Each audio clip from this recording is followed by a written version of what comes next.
modest way of using data journalism. And it's also a field that if you ask a bunch of people what it is and how it works, you would get a bunch of different answers.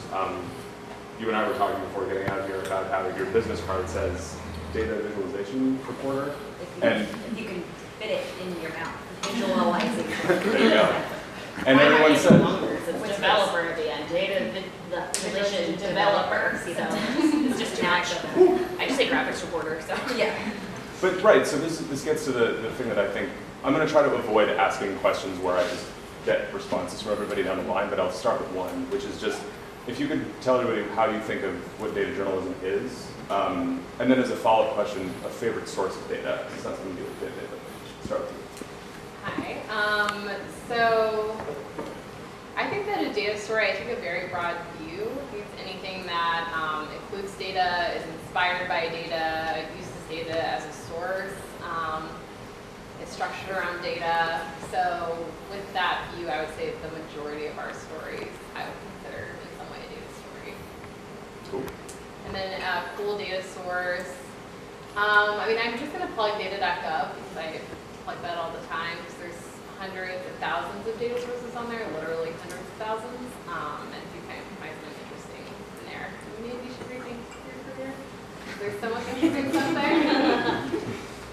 I'd have to agree with you about, most stories are data stories. I mean, if you're doing it correctly, looking at all your sources, you can kind of treat your data as a source you're interviewing. I mean, you have to interview data when you're working with it for a story. So, I mean, any story that includes a number or stat you found that you have, done the research to collect is going to be considered data journalism, I guess. And, data journalism now has been enhanced by all the technological advances that we have, but, I mean, it's been around as long as we've been including stats and stories. I know people who've been data journalists since like the 90s. It just didn't have these fancy titles and doesn't have all the bells and whistles that we can have in today. As long as you're including data in your story, it can kind of be considered that. And I guess my favorite source, I love the census, but I've recently learned that the Bureau of Labor Statistics is an excellent place to find a lot of fun stuff. I spend a lot of time with the BLS API. So. I would define data journalism as anything that scares normal reporters that are older. I'm just kidding. I'm totally kidding. No, there are a lot of reporters of all ages in our newsroom that are very, very well equipped with data. So I'm totally joking. And I just agree with the two of you on what it is. My favorite source of data currently is the Survey of Consumer Finances, which is a survey done every 5 years by the Fed, and it's really granular, and it goes into kind of just everything you could possibly know about a person and their finances. And as a financial publication, obviously we care about that a lot, but it's a little more human, and it's very detailed, so I highly recommend it. All three great answers, and all three publicly available, I believe. Which we'll get into in a minute. There's sort of an interesting question to be asked or interrogated about where all this stuff comes from. More and more companies are kind of generating and throwing off data. We're all throwing off data all the time. Anyway, more on that later. You highlighted something that I want to start with, which is the question of where data journalism fits into a publication's operations. So I think that for older reporters or older parts of the newsroom, there's sort of a feeling this is a whiz-bang thing that needs to be put in the corner that people can come and access or avail themselves of if they need to. They can come whether they know how long it takes to make something or not. They can try to make it incorporated into what they're doing as much as possible. But that leads to a lot of limitations in how much you infuse data into your work. I've talked with all three of you before coming up here about the ways in which your organizations are trying to sort of improve upon that, rather than having it just be this thing where a couple of people are off on the side doing their own thing. I want to start with you, Ashlyn. So you're a part of a group, and you said that over the last couple of years you've been trying to sort of break out of the service desk mentality you described it as. Can you tell me a little bit about, maybe where you were and how you're trying to like improve that a little bit? Sure. So for a long time, Reuters graphics and also the data desk within the Reuters newsroom, which exclusively works on doing data analysis for big enterprise and investigative stories, and then also helps out, other reporters when they have like really large data sets that need some working with.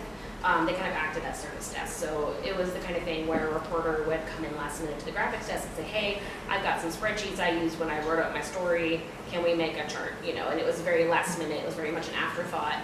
But what we're trying to do is work more with reporters from the ground level. So when they first start thinking about their stories and coming to us and saying, there are data sources out there that we're working with, what do you think we can do? We're trying to figure out ways to better incorporate things like graphics, just using numbers as a source in the story, as well as bringing in other multimedia elements to create story packages that better tell the story as a whole, rather than just like here's a text story and a link to a chart, or like here's a random chart in the middle of it that kind of adds to it but doesn't really give the story the like whole feel that it could need.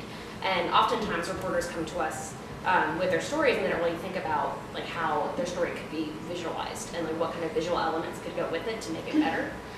So, I mean, it's one of those things too where we had some pushback initially. So when we started pitching stories saying, you have this really great idea of a story, has a lot of polling in it, maybe we can figure out a way to tell us through like the visualization of the polls and incorporate text that way. A lot of the editors were like, oh, like, we can't do that, we have to do a text story, we have to go to the wire, it has to do all the stuff. So we pushed back and said, well, let's try it this one time. And then ever since, like, we've had editors say, oh, can we do something just like this one project we did? And we did this deep dive into the 5 different ways that the House could flip to Democrats in November. I did a lot of work with the election this year. So they were like, well, we have all these data points to look at going in. We have voter turnout, we have campaign finance numbers from all these different people who are running. We have polling, so we pulled these numbers together and then created kind of like a quick hits, 5 ways it could flip. We used graphics, we used text, we used big displays of numbers and lots of photos, and afterwards we called it the Blue Wave Project. So afterwards, now all the political editors are like, can I get a blue wave for my thing? So they all want like this all-encompassing graphics, data extravaganza for their story, because they realize what kind of impact that can bring to what could be just a text story when it could be told in a much bigger and better and more comprehensive way. That's interesting. And building on that, Lindsey, so you work on a team at the Times that is sort of charged with helping, I guess, make the reporters more aware of the fact that there can be data elements in their pieces and there can be more kind of maybe numerical information in them. Is that fair to say? Like, tell me more about how that's going. Sure. So it's kind of hard to explain, but I work on the digital transition team, and we are charged with implementing the innovation report that came out a few years ago about how the Times was behind digitally and all the things that the Times should do to catch up. So everyone on the team has their own area of expertise, and mine is data and graphics.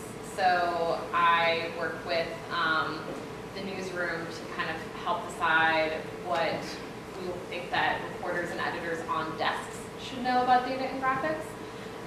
So within that, I do a 3-week data training program for reporters, and also trains editors, and we're about to have the 4th one we've done. So we're making a really big investment into training reporters and editors on data journalism, to work better with people like Brooke and Ashlyn, but also to be able to do things with spreadsheets on their own and to think more creatively about how they use data. And how many, you said you're back to your 4th, how many reporters are we talking about? So once we do the 4th, we'll have trained 50 reporters, and then we'll probably like around 70 people. So it's a very intensive training, and the kind of goal is to have a noticeable impact on the person's reporting at the end of it. Wow. And this, for some context, though, the Times has like 1,300 reporters. Yeah, we have 1,500 reporters. There you go. I mean, So a lot of reporters. so how do you decide who gets this? Is it like lucky people that enter a lottery, or they just go? Yeah, I mean, there is a waiting list, and the desks actually have to nominate who on their desk they think should get the training. So it's pretty prestigious to be selected, and people are chosen from all over the Times to get a really great swath of people. And I do want to push back a little bit on the age comments earlier, because we do have people who are old and people who are young, and all expertise levels and everything in the training, and definitely don't think it's in any way age specific. If that's building down on it a little more though, like, do you find that there's kind of a baseline level of, let's just focus on like numeracy when you start your class, or is it, is it pretty quickly you figure out like, ooh, he doesn't know how any of this works? Well, a lot of the reporters in the training work with numbers all the time. It's kind of hard to avoid numbers as a reporter. Like, let's say someone covers the economy, they've been working with numbers for decades and reporting on numbers, and they're an expert at numbers on their beat, but perhaps they haven't really been digging into spreadsheets. So we try to empower them to actually dig into spreadsheets and find those story ideas, as opposed to relying on sources or relying on people from the data or graphics department to do simple things. And Brooke, tell me a little bit about the role that you play at the FT. So you have kind of a hybrid role where you are there to kind of help reporters work on stuff that they kind of have on their plates, but then you also are sort of mandated to produce stuff on your own on a regular basis. Is that right? Yeah, so the New York office is a satellite office. Our main headquarters is in London, obviously. And it's a smaller team, it's a smaller group of people in New York. And yet, I would say the coverage is not smaller, because if you think about the size of the US and the news that comes out of it, and the size of Europe and the news that comes out of it, it's actually probably fairly equal in my view. And so the majority of my team is in London, and each of them, since it's a bigger team, is more specialized, versus I have a team of two, basically, sub-team in the US, and my colleague and I are a bit more broad in our skill sets, and so we're able to both, we're kind of doing a lot of the two of your functions of helping train reporters on how to think about data from a very basic level, but also when that big project does come along, when it's the midterm elections and we need a live polling page, we're working on that too. Yeah, it's great. I envy what both of you are doing in your newsrooms, because it's really hard to change a culture. And it sounds like two really innovative approaches. Yeah, that's I'll touch on this a little bit more, and then we can move on to another topic. But just in terms of the progress that all three of you are trying to make through your respective approaches, would you say that there's a sufficient grasp of how much power potential there is in data journalism as a concept or an idea, or is there sort of a lot of work to do, a lot more kind of hearts and minds that need to be won? What do you think, Lindsey?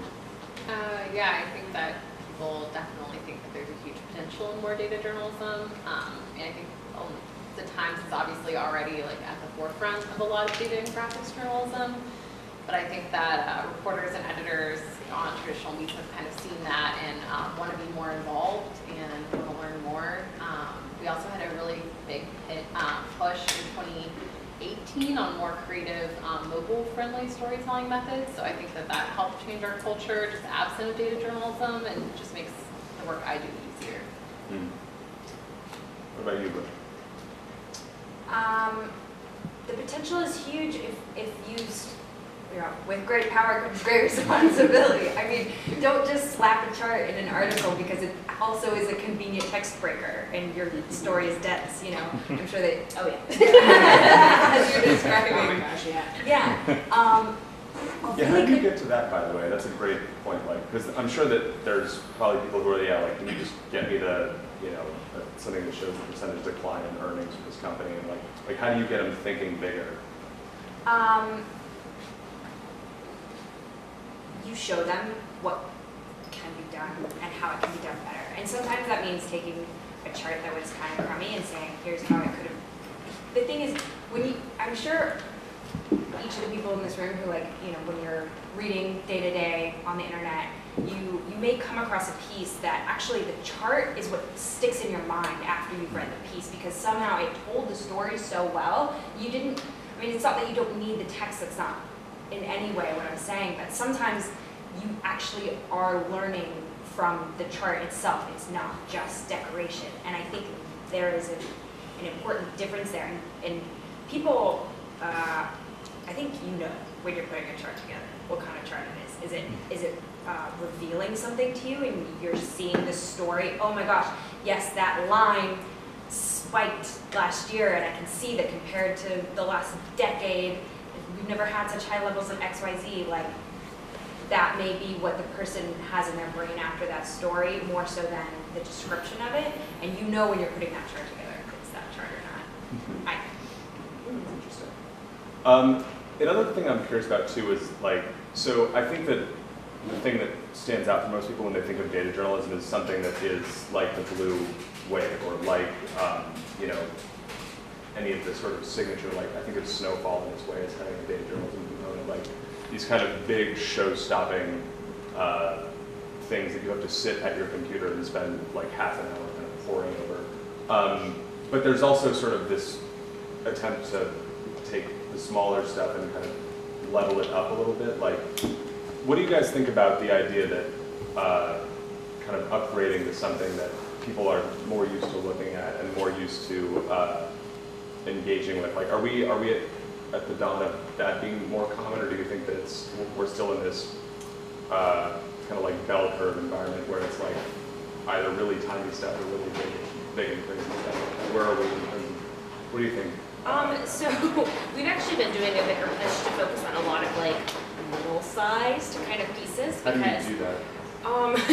well, I mean, so we built a charter tool, which we are very fortunate to have, and I understand a lot of other newsrooms don't have access to these quick tools that can make charts. But we introduced it to reporters, and I've been training them so they can learn when they have a simple bar chart or a simple line chart or something really small, they can kind of handle it themselves. And we're very open to answering questions and giving them advice when they don't know what to do with their story or how they want to visualize it.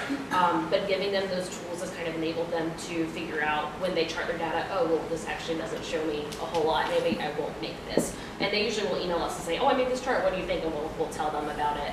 And then when we work with them on larger projects, like we kind of see, like you said, like they don't know the potential of something until you actually see it. A lot of times they don't know what to pitch us until we work on a bigger project with them. They can see exactly kind of what we're looking for larger projects.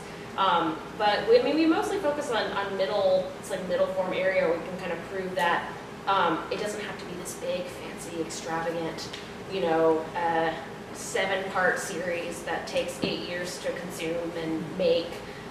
If you can be a little bit like more, I guess like be smarter about how you edit when you work on things, because I mean most of the projects we work on don't need to be these big, extravagant things. It's like there's a lot of bells and whistles for not a lot of impact, I guess. So we're focusing more on the content and what is actually necessary for a story, and then what our users and readers want from it and how they can consume it better. I think that's kind of been more of a push, is how we can take the skills and technologies that we have and create better stories for our readers and how they can engage with the content we're giving them, I guess.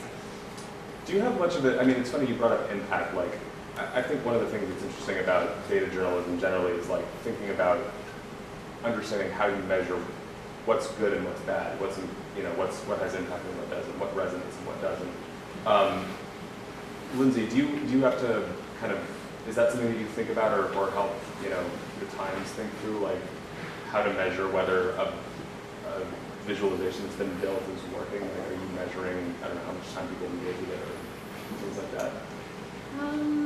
I don't really work that much with the graphics department on measuring impact. I think that they decide on impact. I mean, since we are subscriber based, we have goals put out there in terms of making impact, not by page views, but by actual impact on governments and people and I thought you were going to say on subscription. No. So I mean, at the end of the year, I think departments get asked how they've made an impact, and it's not a numbers-driven approach. It's how did you change the world this year, basically.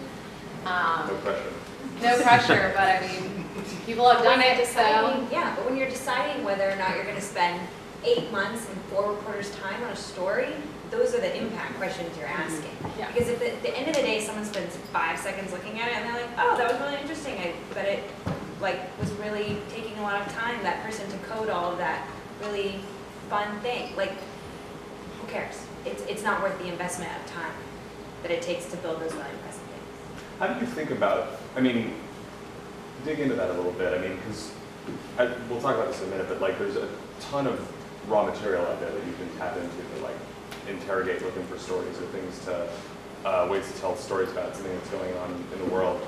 And you have a responsibility to put out stuff yourself on a monthly basis. How do you decide what to look into? I mean, You don't. It's a fishing expedition. I mean, it really is. And I love fishing. And I go to Alaska and fish once a week every year. And it reminds me, like, you're not going to catch anything every time. You get a data set that you think is cool, and you try to find something from it. I find actually working with reporters is the best way to increase my odds of catching fish, because the reporters who are beat reporters who know a topic really well, they always have this like gut sense of what's happening, and maybe they don't know where the numbers bear it out, but they have a hunch. And then you can work with them to follow that, and then oftentimes that leads to exactly what they thought was happening. Because they talk to people and they know what's going on. Working with reporters is the most important thing, I think, and that's one thing that's been a little difficult about balancing this idea of being your own entire like graphics beat versus being a service desk. Is you can't exclude the reporters, because the reporters are your biggest asset. They spend their entire career, working on this one very particular beat. They know it well. They have really good deep sourcing, so they know what they're talking about, and they usually can kind of help you figure out where you're navigating and where your story's going to go. So, I mean, we rarely put out a graphics package that doesn't have input from at least one or two reporters that know what they're talking about, and we can work with them editing, and they can help us find data sources. We can help them find data sources for their story. I mean, there's been times too where they've pitched a graphic. It hasn't really been a graphic, but I've contributed a bunch of numbers they could add as a line or a graph in their story. So it's a two-way street. But working with reporters is a huge asset, and they're really important. It's like I can't know everything. That's not my job. My job isn't to be an expert in one particular field, but to use the assets I have from other reporters in the newsroom. so you guys aren't going to take my job. I don't particularly want to, so I think you're okay. It's music to my ears. All right, so I want to talk a little bit about sort of raw material and where you get it. We talked a little bit about, you all mentioned 3 very different kinds of sources that you get information from. I mean, they're all public, but like different kinds of information. I'll do another just quick down the line question. Like if you could, I know again you don't tap into stuff day to day, but like just the kinds of data sets that your prospective publications avail themselves of to do these kind of stories. Start with you. What are they? Yeah, like are they public? Are they private? Are they do you pay for them? Are you scraping sites? We don't pay for them, but I think the other ones, like we scrape sites, we look at documents, sometimes it's even just like looking at documents like the Trump tax story we did and entering into a database by hand. Sometimes it's downloading information off of government websites, sometimes it's FOIAing things or asking companies for data, all kinds of ways. I'd say all the same kind of thing. I mean, Reuters is unique because we sell financial data to banks and that kind of stuff. So we have our own data terminal we work with and have access to live updating things like all the different markets, S&P 500, all this financial information, earnings reports, even like ship locations of like cargoes, like really weird and specific stuff we have access to related to commodities and all that kind of thing. So we have that data, which other people pay for, and we're fortunate enough to have access to. But besides that, everything else is, I mean, we don't even use that very much. A lot of it is still publicly available information. So, we work with government data sets. It's the same with pouring through documents. We FOIA a lot of things. Yeah, it's all pretty much publicly available information. Yeah. The amount of publicly available information that you can use for data stories is unbelievable. I could use only public sources and probably never run out of stories to do. That being said, I spend a lot of my day calling private companies that collect data and begging them to send it to me for free, because I don't have a large You don't have budget. $50,000 Yeah, come on. And sometimes these people are like, you have cool data, but it's not that cool. Like, and hedge funds collect a lot of data. Fun fact that they will, or people collect it and sell it to hedge funds if you are looking for that kind of thing. Because similarly, as a financial publication, it's a combo of all of it. But if I could get an exclusive data set then that's already, I have a story that's usable. Yeah, how amenable would you say companies are to that? Because I think that's something that's interesting. Like, oftentimes I will email businesses that I know have tons and tons of information that I would love to tap into. Even if it's, whether it's something specific as, how many companies buy from company Y versus all the way up to, can I have a spreadsheet that shows, how many people bought brand content last year or something. I would say 8 times out of 10 they say, yeah, we're not going to give that to you. It 100% depends on who their clients are, I think. Yeah. If their clients are a wide-ranging group of people that probably read your publication, then they're going to maybe give the data to you because they know they're going to get sourced, and they know that they're going to get more clients from that. If their clients are, what about if their client will look bad from the data? then they will not give you the data. I learned recently. But if they're, and also they won't give it to you if there is an exclusivity value in it. Like, if everybody had this data, then it would no longer be valuable, i.e. hedge funds couldn't make money off of it. Yep. They won't give that to you. But like research companies, I found very amenable. Yeah. It's great marketing for them. It's great marketing. Shows what they It's got. free advertising. Yeah, market researchers and academics. Academics Oh, are great. They are. I only do. kind of feel like a kinship with academics. Oh, and yeah. I'm like, I do what you do, love but I talking do to it them. on a way shorter time. Oh yeah, and they're Way so less excited. time. They're so excited that you're interested in what they're working on, and they're like, "This is my life's work, and you care." And they get so excited. They're like, "We talked about whatever, give you spreadsheets in whatever format. It's the best." Yeah. Related to excited academics, do you guys remember that guy, OkCupid, a few years ago, who was like writing all his blog Oh, posts? yeah. I think that if you can find a nerd at companies, sometimes you can do the same thing. Yeah. And I would also think about it as like a relationship with the company. Like, we just did a story back at Halloween time where we got some data from Spotify on who listens to Halloween music. It was quite interesting, and the thinking with that is that like you obviously don't want to jump to a crazy story. Like you can also ask companies for things that are not going to be problematic for them, and it can be a fun story. Are there companies that, we've touched on a couple of them already, but are there places that you think of as being like, oh, if I could just get in there, like, I would love to know X about Y? Like, are there particular classes of companies that just will not give that stuff up? And does that stop you? Like, do you then maybe go to a reporter and say, hey, so they're not going to give this to me, but do you know somebody inside that might, drop me a... I have a good story with this. So I spent a good amount of time last year looking at 10Ks and SEC filings from Amazon. So we did this big deep dive into kind of like how Amazon works and how their success has just exploded. And trying to find information besides what comes in an Amazon earning report is like bonkers. So we ended up going with a lot of market researchers and kind of saying like, this is what we figured out. And we had to be very clear about saying, this is what, market researchers have told us. But like Facebook, Instagram, Amazon, a lot of these large companies, they tell you what's in an earnings report, but like they choose what goes in the earnings report, that it's not consistent. Even every year you can look and see how the things change and what they choose to show and not show. And they're like very small, and you have to rely on, like we have reporters who their entire job is just reporting on Facebook. That's it. They're also great resources for us, but like those companies, man, they know a lot of stuff they don't tell you. Yeah, but finding alternative sources of data to get you to the same destination is a thing. Like, if it's valuable information, almost definitely more than one person has it.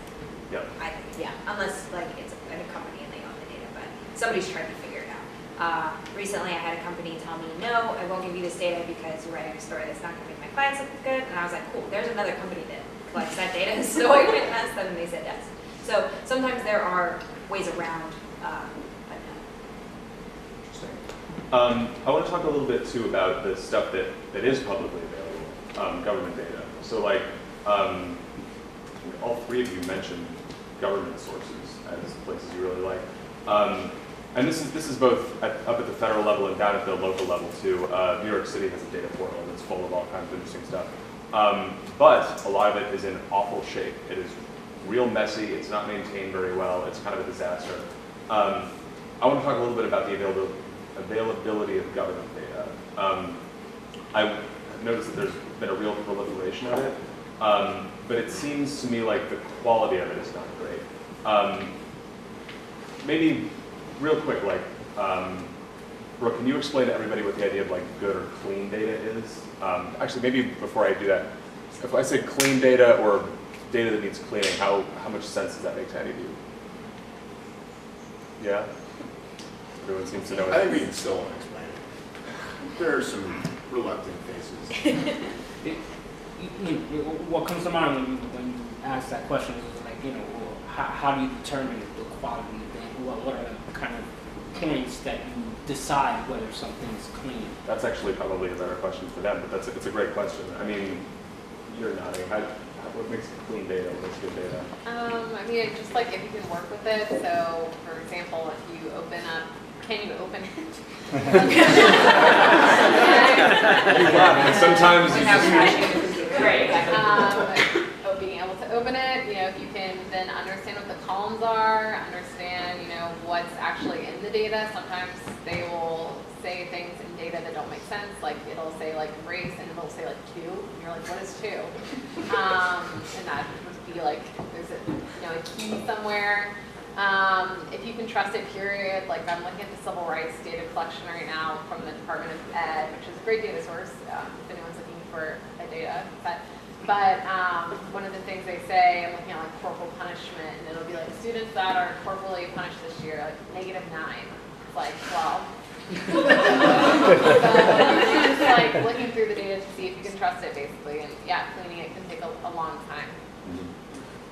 But yeah, so getting back to what I was wondering about is, it seems to me like there's more kind of publicly available data than ever before, but it seems to me like the quality of it isn't great. I mean, do you guys think that that's something that's going to remain kind of a regrettable feature of government data, like until further notice, or is it just because, as I was saying at the top, this is sort of a brand new emerging field and there's a wide kind of disparity in how aware government agencies are that, in being aware of the fact that it has to be, useful? Ashlyn, sorry. That's a good question. I don't really know. I mean, I think as long as there's people who originally, that you can be in contact with, who originally work with the data, and you can ask them questions, that's always a really important thing. Having these public information officers with companies or with government data sets who know what it says, and you can say, hey, this race says 2, like what does that mean? Or this is negative, how did that happen? And that can kind of help improve data sets too. And I think, I'm always happy to see more open data in general as like a culture change too.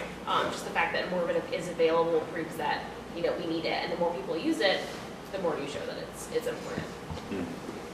I think it depends on the department's incentives. Obviously, the Census Bureau has a vested interest in usable data and people using it. That's their function. And the census data is awesome.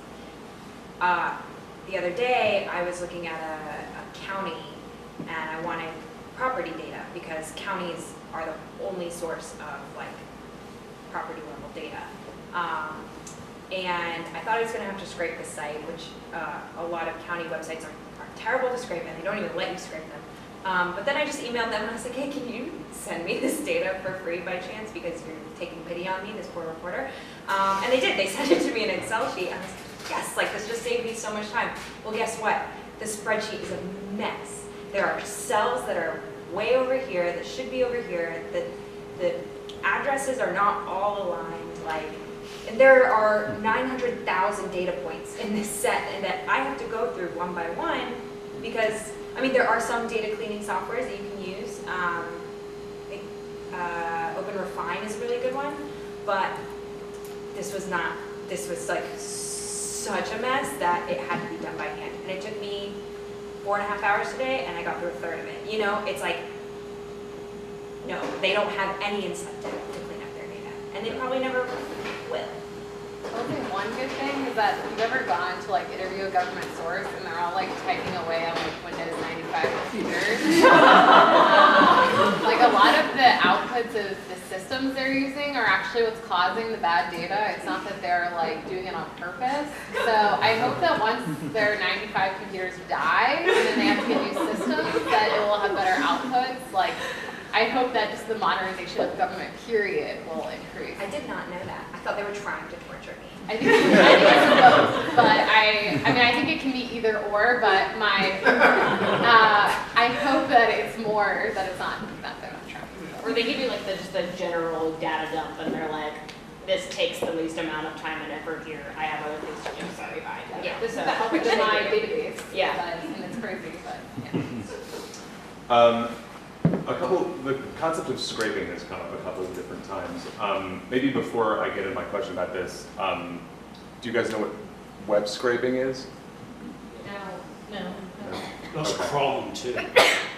Yeah, so, I don't know, Brooke, do you want to explain what web scraping is? Web scraping is when you write a code to go into a website and pull the data out of the website. So imagine like there are 10,000 pages of, and you want to get one piece of information that's in the upper right corner of every single one of those pages. Instead of opening, 10,000 tabs on your computer and looking and writing it down, you can write a computer script that will do that automatically and just pull it all and dump it all into a spreadsheet, basically. That's. Sorry, much better explanation. But I want to ask a little bit about, so like most publishers will have 1 or 2 or 10 people that know how to write scrapers. Some will do an awful lot of it for their for reporting. It's a great way to like pull information on. Companies whose sites might get scraped are becoming increasingly aware that their sites are liable to get scraped and it has created this interesting cat and mouse game where journalists have started to teach themselves these ways to get information that companies might not otherwise provide. I guess I'm curious a little bit about like how much you see scraping becoming an important part of publications' efforts to get information, uncover vital pieces of information. Like, is that something that you expect to have to do more of, or do you think that the cat and mouse game of it will always, make it better to ask nicely first? Always, asking nicely saves a lot of time, but scraping is almost always worth the investment that it took to write the code, because theoretically, again, you're getting a database nobody else has, and you probably are getting a story nobody else has. So I think it's worth it. I didn't know how to scrape like 4 months ago, but it became a thing that I viewed as so valuable that I gave that I just learned it. Yeah, I write scrapers like maybe once or twice a week. Like I'm always scraping stuff, and a variety of sources, I guess. But it's almost always something that would just take a lot longer to collect and write down manually. Like I feel like I'm rarely scraping where I'm finding something that wouldn't be available otherwise. Like sometimes you can go back and say, okay, I can see there's a JSON file behind this page that's populating the table that I want, or like that has, all this information that I need. And sometimes you find secret APIs behind people's websites that are open. That's always fun too. But it's usually stuff that's it's publicly available already. It's just a lot easier to grab in that way. It's just a time saver. So I feel like that's enough of a reason to learn how to do it anyway. Because we have a lot of reporters that will email us and they're like, can you help me get all this stuff? Because I don't want to spend 3 days copying and pasting from the same page over and over and over again. And then I can do it in, I have a script set up that is really easy to work with and it'll take a couple hours. And I'm like, okay, here you go. So yeah, I see a lot of benefit to it. The cat in this game, the software that blocks scrapers, if you're a company and you don't want your site scraped, don't put the data up. If you can already look at it and see it, and then when you try to scrape it, and they kick you off. It's like, well, it's there. Yeah, it's there. I can read it. But I guess I get it. What frustrates me is that I have run into a lot of government websites that have these scrape blockers. And if you're not going to give me the data when I ask nicely, and you're not going to allow me to scrape it, but you're a government website and I can't get the data any other way, like that I find to be unexcusable. You are here, the government serves people, and you're blocking me from doing that, literally. Yeah. I want to ask one last round of questions, and I'm sure you guys have tons of questions because this is a sprawling topic, and there's, you guys aren't asleep yet, so I'm sure there's lots of questions companies to find people. It touches a little bit on what you said a moment ago. You didn't know how to scrape a website 4 months ago. You've mentioned it all of you have mentioned that you are kind of learning this job all the time. Like this is a rapidly evolving discipline. It's one that involves lots of different moving parts. And I guess I'd just love to get some thoughts on like how much what you do involves just kind of like learning brand new skills all the time. And then finally, like, do you think that this is something that most people can learn how to do? Or is this, something that is just beyond most mere mortals? I mean, I guess you're in sort of a training capacity, so you probably believe that it's not beyond the reach of most people, but what are your thoughts on this? Well, I think that whatever it is, I mean, it's like depends a lot. So if you're a reporter, you should absolutely know how to use Excel and Google Sheets. You should absolutely know how to like sort a spreadsheet. You should know how to do things like pivot tables. You should know how to do VLOOKUP, that kind of stuff, which is combining two data sets. And if you know VLOOKUP and Excel formulas, you're like halfway there to learning how to code. Coding is really not hard. Ashlyn and I actually did a talk at O&A a few years ago about how you can learn how to code. All you need to know to code, you learned as a fifth grader? A kindergartner. Even better. Coding is not hard. I mean, I think honestly that it's partially due to like the sexist coder culture that has built it up as like only rock stars know how to code. And as someone who participated in computer science education, I can tell you that not everyone there is a rock star. Yeah, I mean, honestly, if you're inspired right now, like go on Code Academy tonight and take a course on Python. You won't regret it. It's not that hard, promise. And I am still learning. Like I learned Node, which is a coding language based on JavaScript and React, like just last month. And it's hard. Like it's even hard for me to learn new skills, and I like have been in computer science programs for years, so it's hard for everyone. Yeah, I think programmatic thinking is just a really important skill to have, even if you don't know like how to create these really complicated, programs with software and with coding. Just understanding how to think programmatically is really important, even just in like approaching your work and how you think about problem solving. It's all like a little bit of math and just kind of like trying to break down really large concepts into small digestible pieces and figuring out how to put building blocks together, which is a lot of what we talked about in our little panel thingy we did.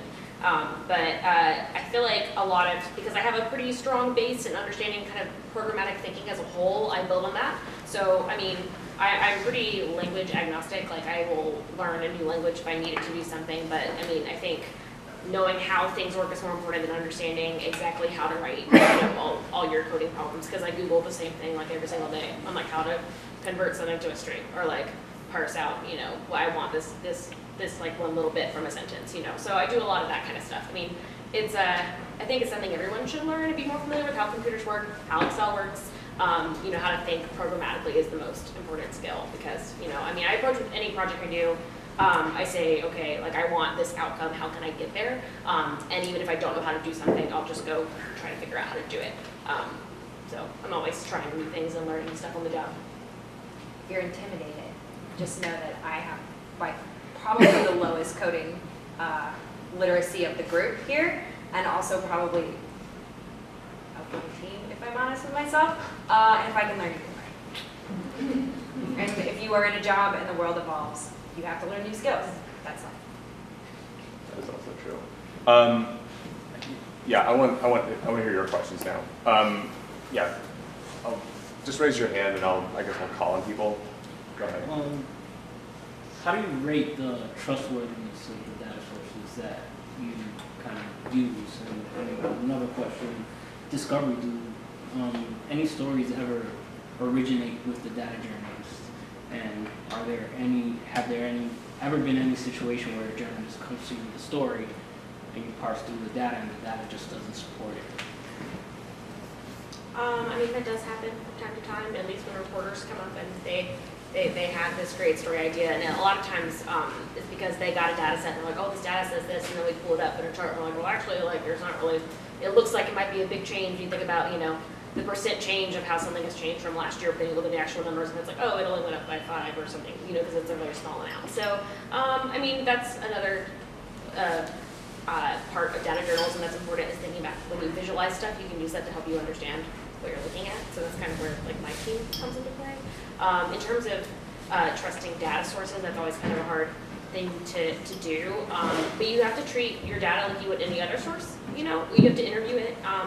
You have to kind of take it with a grain of salt and understand that, I mean, all data usually has some kind of human error in it or a chance of having a problem. So, I mean, like I said, talk to the people who work with the data if you are concerned about it. And usually government data is usually like a pretty good, you can usually, like census, you can always rely on the census because honestly the census is like the cornerstone of all other government data, to be honest. Like everything that comes from the government in some way is like formulated by the census and how people exist and kind of thing. So, I mean, yeah, you gotta have to think about the source where you're getting it from and whether or not they're trustworthy, and then treat it like any other human source you can talk to.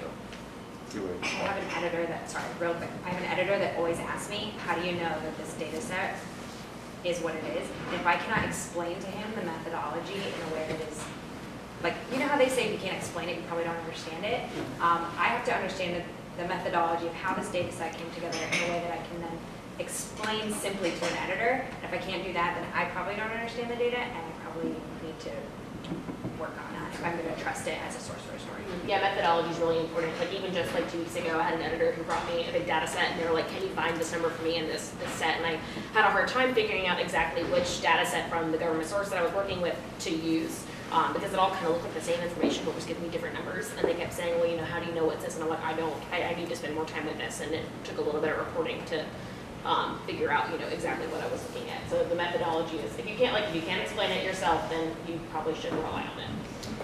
You had a question there? Yeah, just first of all, I want to caution us against conflating programmatic thinking and just understanding the technology with basic numeracy. I mean, I came up at a time when personal computers just weren't around, and but we did have statistics, and we did have financial statements, and we did have business calculus, and I don't know a reporter my age who ever made any kind of study of any of those. And so I guess my question is, has that improved? Is there any, are young reporters today, do they have any more numeracy than young reporters back when I was? Well, I think Ashlyn alluded earlier to just like the long history of data journalism, so that, you know, data journalism, like you're saying, it's not specific to technology. You know, there's even data journalism like from the Civil War. So that's one. And then in terms of more numeracy, I mean, I think it really depends partially on your beat. Like, I think that most people who cover business have pretty good numeracy. Yeah, I came up before Bloomberg, before CNBC, and before Reuters decided to take business seriously. So, so really, unless you work for the Journal or maybe IBD or Barron's, you didn't cover business in any depth. So, yeah, I mean, I think that's everyone can right. always improve. I mean, even someone who looks at code all day can probably improve their numerical numeracy. And not for nothing. I mean, I don't think journalists should go to J school. I don't think it's a prerequisite. But as a J school alumnus, numeracy was a required thing. You had to learn basic things about statistics and so on. That's Talk about we're making better and more clever graphics. Do we know if our readers are keeping up with us, or have we gotten, you know, we appreciate them, but it's not getting the story across because they don't understand what they're seeing. That's something my team is trying really hard to combat. So we've been using analytics a lot to think about engagement and seeing how long people spend with our graphics. And we also, Reuters is probably a unique situation for this because we do sell a lot of our stuff. So like we have our wire, we have immediate clients who buy our stories and put them in their newspapers.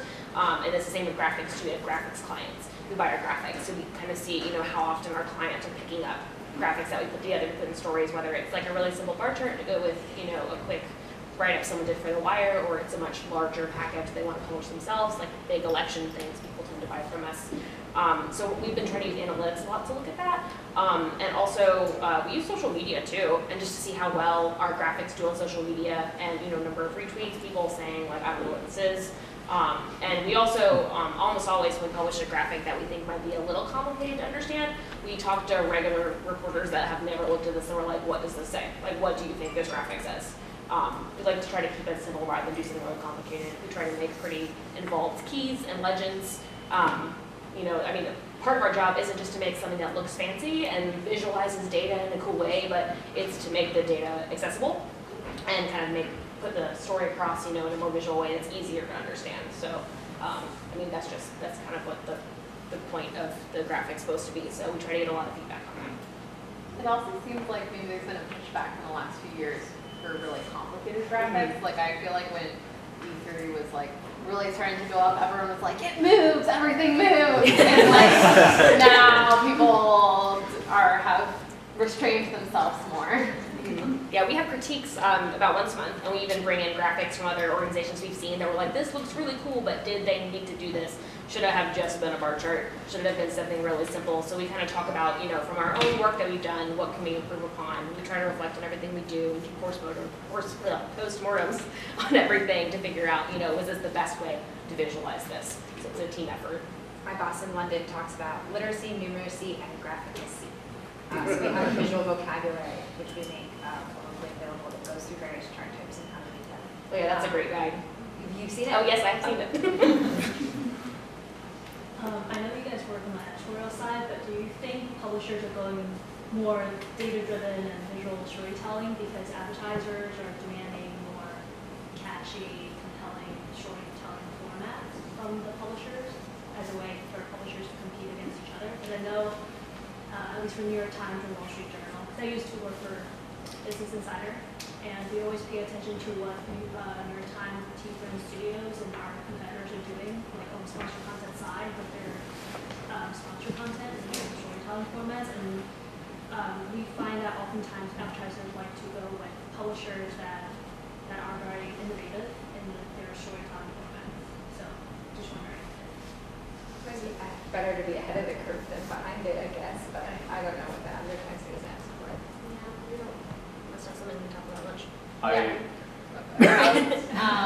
I guess it's for our sponsored content, but just from the newsroom, no, it's not something that we look at.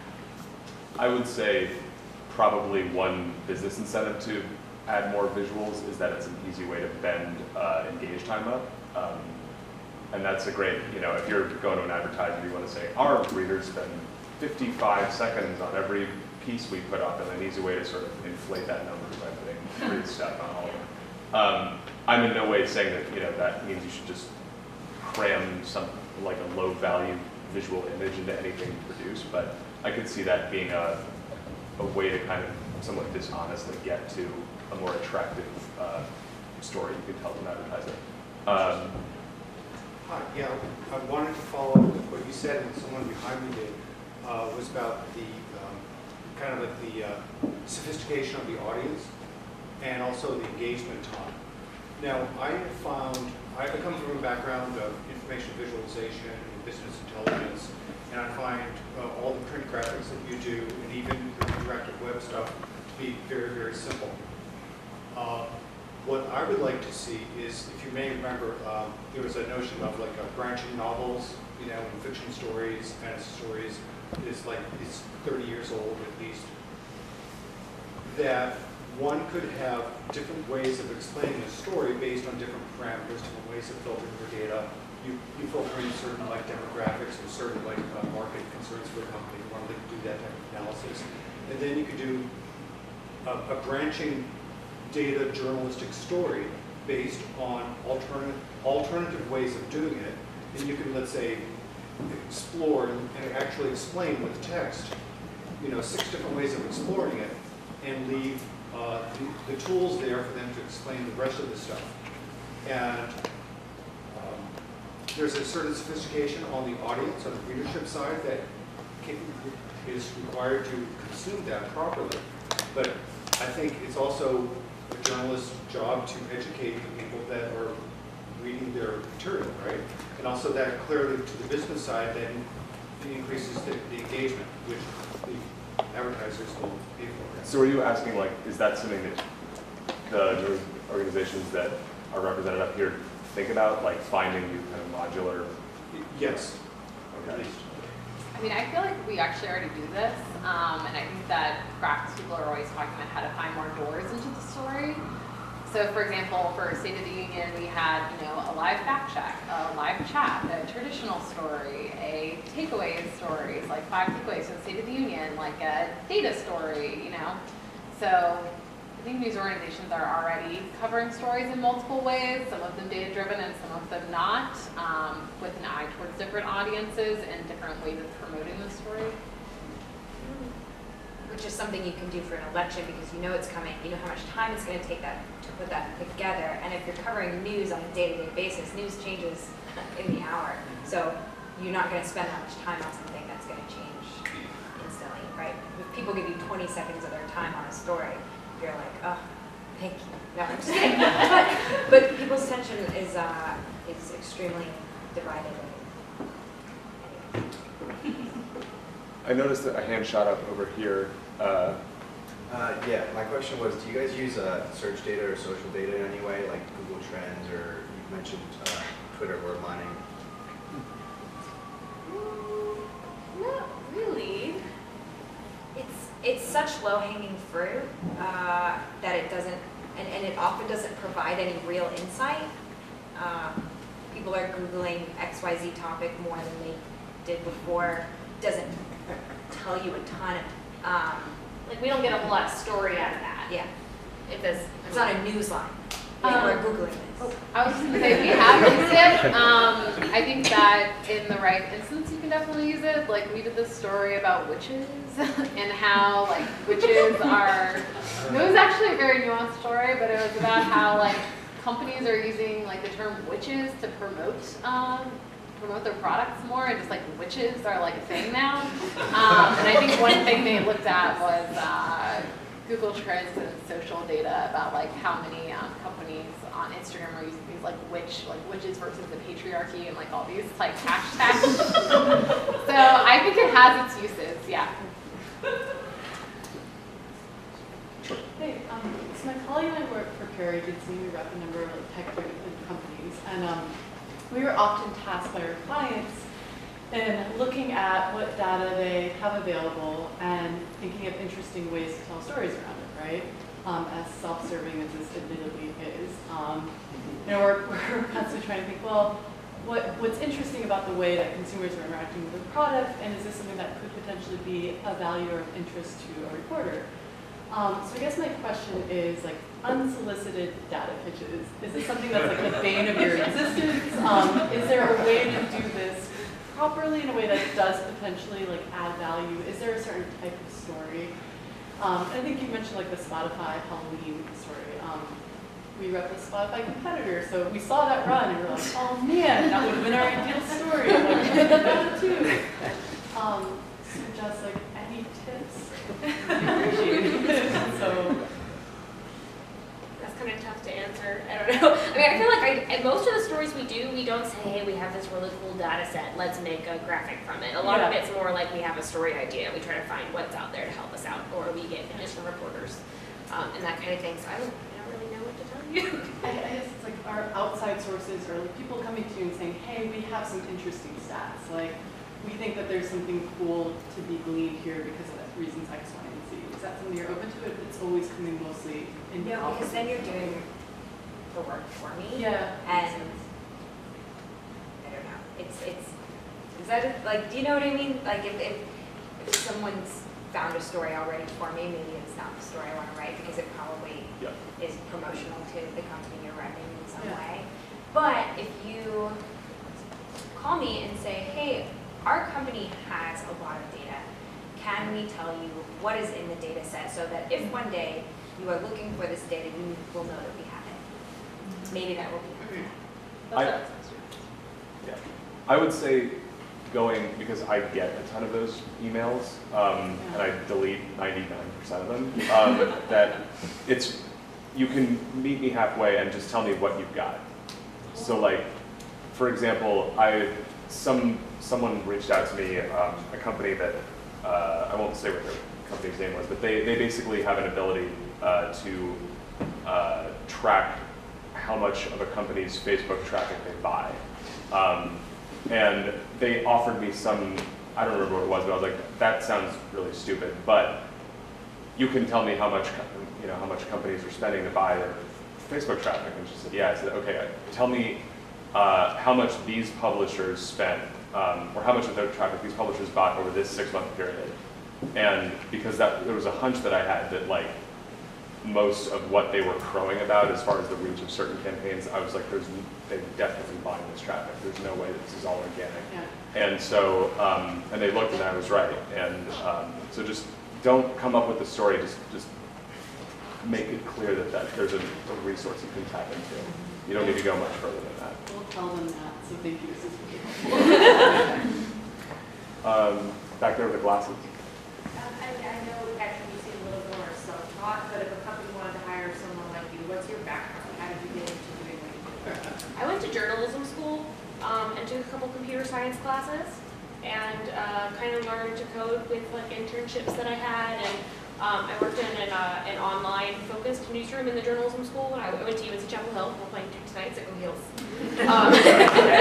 Here, it starts at 9. It's a late game. I'm computer in time. So we're doing plenty of TV yelling here.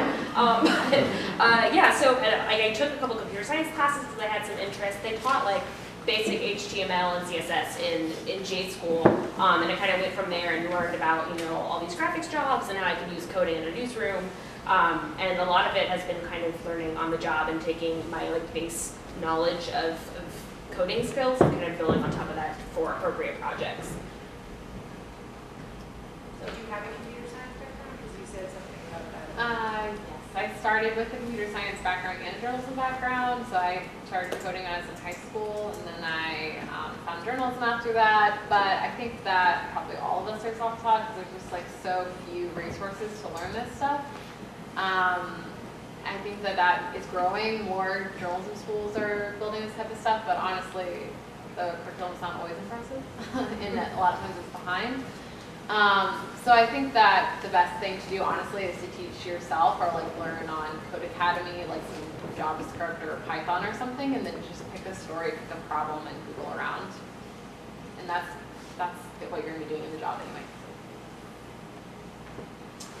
So I know that sorry. I think this is the last one. I was just Okay. going to say. Sorry. It sounds like the team overall has changed a lot from when you have a story idea to when you go to publish. Can you give an idea of all the team members that are involved from when an editor walks in your room, like, oh, I have an idea, and to when it gets published? We have a very small team at Reuters compared to most other news orgs at our size. Our graphics team, including the offices in New York, London, Singapore, and then newly Bangalore, and we have about 18 people total worldwide, compared to places like, I feel like the Times has probably like, how many people in New York? Like 50 people or some ridiculous number? Oh, yeah. I don't know. I mean, I know like on our graphics staff. right. It's like Wall Street Journal in New York alone, I know has about 30 people. Like it's a lot of people. We have a very small team. So most of our projects have like maybe 1 or 2 graphics people in them, a reporter involved. We have our graphics editor who looks at all of our stuff and tells us, like if it is okay or not, but she doesn't usually get a byline. She's more of like the last check. And we usually have like a copy editor that will look over our text too, especially if like we've done all of our text ourselves, which we do a lot of our own text pieces too that go with our graphics. But like it depends on the size of the project too. Like we have some where everybody is involved. Like all 5 of us in New York are involved on a big project. And then sometimes like I'll just do one little graphic over a week and put it out and it's just me. It varies. Give it up for the panelists.